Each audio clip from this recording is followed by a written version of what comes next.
ভারী শিল্প আসেনি রাজ্যে দীর্ঘদিন ধরে।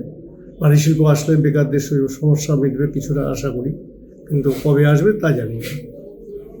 রাজ্য সরকার কেন গত 15 বছরে কোনো ভারী শিল্প বা বড় শিল্প করতে পারলো না? পরিকাঠামোর অভাব, শিল্পপতিদের উদ্যোগের অভাব।